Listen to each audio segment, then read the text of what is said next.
प्यारे बच्चों, कल मैंने इसका एनसीईआरटी सॉल्यूशन का एक वीडियो बनाया था जिसमें क्वेश्चन नंबर 1 to 7 तक कवर अप हो चुका था। और आज उसी वीडियो को प्रोसीड करते हुए क्वेश्चन नंबर 8 और 9, फिर उसका जो एक्सरसाइज मेरा ख़त्म हो जाता है, इनको कंप्लीट करता हूँ। और ये वीडियोस आज या कल तक में, आज शाम या कल मॉर्निंग तक में, या फिर कल शाम तक में अपलोड हो जाएंगे। तब तक आप पढ़ाई करते रहें और होप दैट आपकी पढ़ाई ठीक ठाक हो रही होगी। और जो इसमें जो लेक्चर्स मैं अपलोड कर रहा हूँ वो समझ में आ रहे होंगे। अगर हाँ, उन लेक्चर्स में किसी में कोई प्रॉब्लम क्रिएट होती है या समझ में नहीं आता है तो आप प्लीज़ कमेंट बॉक्स में मुझे सेंड कर दें, ताकि मैं उसको नेक्स्ट वीडियो में इम्प्रूव कर सकूं या फिर आपके डाउट्स को क्लियर कर सकूं। ठीक है बच्चों, तो ज़्यादा टाइम नहीं लेते हुए मैं फिर से क्वेश्चन को स्टार्ट कर रहा हूँ। ये कह रहा है, a storage battery of the EMF 80 volt and internal resistance 5 ohm। EMF है बच्चों, इसमें क्वेश्चन नंबर ईएमएफ है। ई है आपके पास 8 वोल्ट और इंटरनल रेजिस्टेंस है आपके पास 0.5 ohm. Being charge by the 120 volt DC. ठीक है, इसको चार्ज कर रहे हैं आपके पास VDC इक्वल्स टू 120 वोल्ट से चार्ज कर रहे हैं। फिर and using a series resistor equals to 15.5 ohm. External resistance है 15.5 ohm. What is the terminal voltage? आपको V निकालना है, आपको V निकालना है।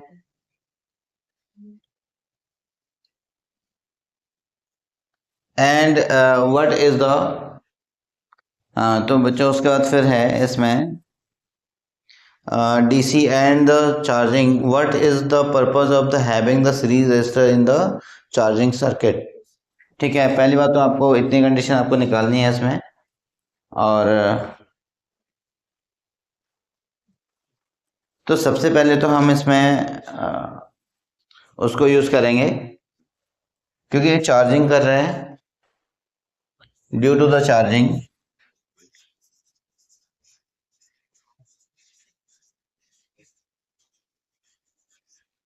Due to charging V is equals to E plus of IR, ये बचेगा। तो यहाँ पर E इक्वल्स टू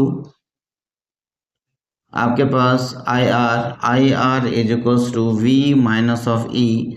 तो I is equals to V minus of E upon of R। तो I is equals to V minus of E। V है आपके पास 120 minus of E है 8 अपॉन ऑफ ये है 0.5 इक्वल्स टू, ये कितना हो गया 112 अपॉन ऑफ 0.5। ठीक है, ये आ गया। अगर हम इसको सॉल्व करें तो हमारे पास कितना आ सकता है? अच्छा, इसमें 15% अभी ये भी तो है। V इक्वल्स टू IR, इसको मैं R प्लस ऑफ R, तो यहाँ पे हो गया R प्लस ऑफ R, तो ये हो गया 15.5 प्लस ऑफ टू दिस। चलो मैं इसको थोड़ा सा 15.5 प्लस ऑफ 0.5 इक्वल्स टू हो जाएगा 0.5 16, इक्वल्स टू कितना हो गया 16। और I इज इक्वल्स टू हो गया बच्चों आपका 7 ampere.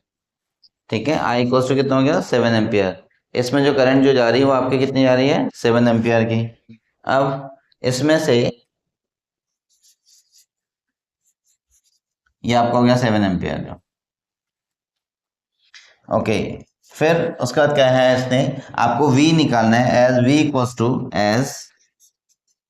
V is equals to IR।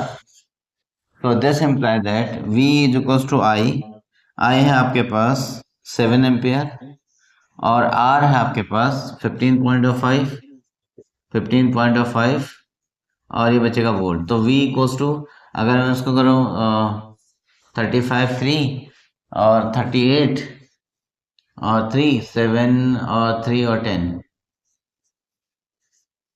ठीक है, इतना आ गया इसका टर्मिनल वोल्टेज। आप इसको चेक कर सकते हैं।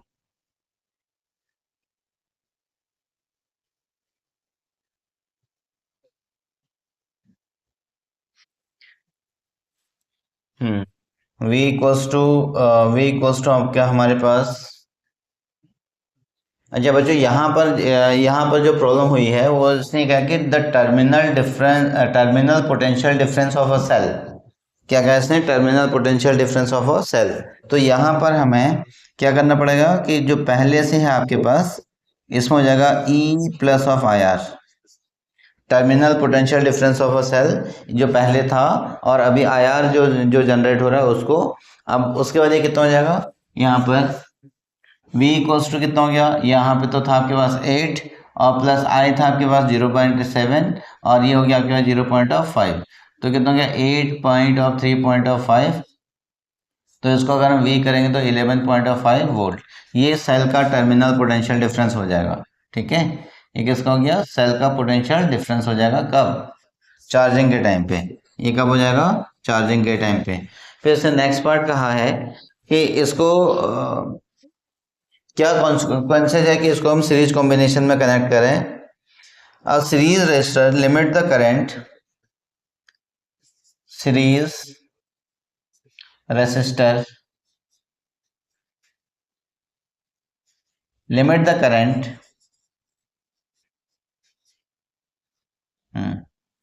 series resistors limit the current drawn from external source, drawn from external source,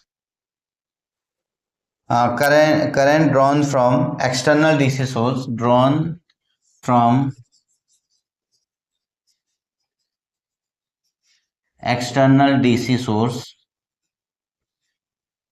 drawn from the external DC source in the absence of series combination, in the absence of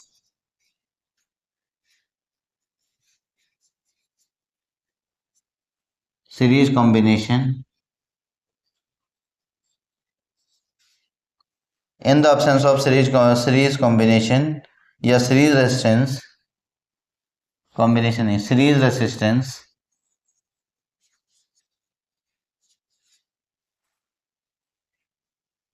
the current may be exceed, the current may be exceed, ज़्यादा हो सकती है किससे? may be exceed the safe value, the safe value permitted by storage voltage, permitted by storage battery. हाँ, अब इसमें देखें, पहले क्वेश्चन में क्या था बच्चों, एक हमारे पे एक सेल था, उस सेल में अपना इंटरनल रेजिस्टेंस था और उसका ई भी था, और उसको हमने डीसी वोल्ट से कनेक्ट कर दिया था, और इसमें एक सीरीज कॉम्बिनेशन में एक रेजिस्टेंस लगा दिया जिसका इक्विवेलेंट रेजिस्टेंस था 15.5। अब हमें उस सेल का terminal potential difference find out करना है। अब यहाँ पे दो कंडीशन थी, जब सेल चार्ज हो रहा है ना, उस टाइम पर आपका जो ई जो था वो छोटा हो जाएगा और वी बड़ा हो जाएगा। तो v equals to E plus of I R, इससे हमने आई निकाल दिया। अब उसने ये कहा है कि सेल का उस टाइम पे टर्मिनल पोटेंशियल डिफरेंस कितना होगा। तो पहले तो उसका ऑलरेडी 0.8 है ना, पहले तो 8 वोल्ट है, उसके बाद उसमें चार्ज हो रहा है तो मतलब करंट अंदर की तरफ जा रही है। तो दिस जो पहले से था और प्लस जो इंटरनल रेजिस्टेंस जो उसको प्रोटेक्ट करेगा उसको हम निकाल दिया, तो इतना वोल्ट आ गया। फिर ये कह रहा है उसको सीरीज कॉम्बिनेशन में कनेक्ट करने का क्या मतलब है, रेजिस्टर को सीरीज कॉम्बिनेशन में कनेक्ट करने का क्या मतलब है। तो उसमें हम क्या करेंगे कि अगर वो सीरीज कॉम्बिनेशन में जो होता है हमारे पास जो इक्विवेलेंट रेजिस्टेंस होता है ना वो बढ़ जाता है। इसका लॉ ऑफ सीरीज कॉम्बिनेशन में क्या था, the equivalent resistance is greater than that of the individual greatest resistance, जो सबसे बड़ा रेजिस्टेंस है उससे भी बड़ा हो जाएगा। अब अगर ये उससे बड़ा हो गया तो दैट मीन्स अगर रेजिस्टेंस ज़्यादा है तो करंट कम फ्लो करेगी। तो उसमें ये कहना चाह रहे हैं series resistor the limit the current drawn from the external DC source in the absence of series resistance. जब इसमें सीरीज रेजिस्टेंस नहीं होगा द करंट में भी हो सकता है उसके सेम वैल्यू से कहीं ज़्यादा हो जाए। ठीक है, ये क्वेश्चन था। अब क्वेश्चन नंबर 9 है। क्वेश्चन नंबर 9 में कहना चाह रहे हैं, क्वेश्चन नंबर ये था 8, क्वेश्चन नंबर 8 था और ये क्वेश्चन नंबर 9 है। इसमें क्या कह रहे हैं, the number density of free electrons copper insulator estimated to this one, the number density of, यानी एन आपको बच्चों एन आपको गिवन है, यहाँ पे आपके पास क्या गिवन है, यहाँ पे एन गिवन है, एन कितना है, एन इक्वल्स टू 8.5 इंटू 10⁻28, ये हो गया पर मीटर क्यूब। फिर दूसरा कहना है, how does the electron can be drift one end of the wire 3 metre long, इस कंडक्टर की जो लेंथ है वो आपकी 3 मीटर लॉन्ग है। फिर कह रहे हैं to the other end the take the drift velocity of one end area of cross section, area of cross section है आपके पास 2 into 10⁻⁻6 metre square, and it carrying a current, इसमें जो करंट जा रही है वो कितनी जा रही है हमारे पास, 3 एम्पियर की करंट जा रही है। ओके, अब आपके पास आपको निकालना है कि कितना टाइम लेगा, ये फाइंड आउट करना है। ठीक है, वो करंट वहां से वहां तक पहुंचने में कितनी टाइम लेगी ये आपको फाइंड आउट करना है। तो अब इसके लिए बच्चों क्या करेंगे, तो सबसे पहले तो हम आई निकाल देंगे, as I is equals to NEA/VD, ये हो गया। अब आपको एन पता है, एन कितना है, आई भी आता है आपको पता है 3 एम्पियर, और एन है 8.5 इंटू 10⁻28, इलेक्ट्रॉन हो गया 1.6 इंटू 10⁻⁻19, एरिया है 2 इंटू 10⁻⁻6, और आपको वीडी फाइंड आउट करनी है। ठीक है, तो वीडी इक्वल्स टू, तो इसमें वीडी इक्वल्स टू हो गया 3 अपॉन, ये हो गया 3 upon of 8.5 into 10⁻28 into 1.6 into 10⁻⁻9 into 2 into 10⁻⁻6, ये आ गया। ठीक है, इसको अगर हम सॉल्व करने की कोशिश करते हैं तो ये यहाँ पे बचेगा 3, और इससे ये कैंसिल हो गया तो यहाँ पे आ गया एक 10, आपका इससे ये कैंसिल हो गया तो फिर वापस एक 10 आ गया, और यहाँ पे बचे आपके पास 2 इंटू, तो यहाँ पे ऊपर लेके चलते हैं 10⁻⁻28, 2 नहीं, 2 नीचे है, 10⁻⁻28 प्लस 9 और प्लस ऑफ 6 अपॉन यहाँ पे बचा 8.5, यहाँ पे हो गया 3 इंटू ये बचेगा, और यहाँ पे हो गया 85 इंटू ऑफ 16 इंटू ऑफ 2। ठीक है, अब इसको अगर मैं सॉल्व करूंगा तो मेरे पास जो वीडी आएगी और जो वीडी है वो कितनी है, वीडी आपकी 1 इंटू 1.1 इंटू 10⁻⁻4, इसको सॉल्व करने के बाद 1.1 इंटू 10⁻⁻4 मीटर पर सेकेंड, ये आपकी ड्रिफ्ट वेलोसिटी आ गई। ठीक है, ये क्या है आपके पास, ड्रिफ्ट वेलोसिटी। अब इसमें मार्कर खो गया भैया, मार्कर कहाँ रख दिया, नहीं पता नहीं, ये आपके पास आ गया VD, ये आपका ड्रिफ्ट वेलोसिटी। ठीक है, अब इसमें निकालना है हमें टाइम, इसमें क्या निकालना है, time, as T equals to VD upon T, L into VD, L upon of VD, तो L कितना हो गया, L था हमारे पास 3 और VD है 1.1 इंटू 10⁻⁻4, तो ये बचेगा 3 इंटू 10⁻4 अपॉन ऑफ 1.1। तो इसको अगर हम ओवरऑल सॉल्व करेंगे तो हमारा आंसर आता है 7 आवर्स 33 मिनट,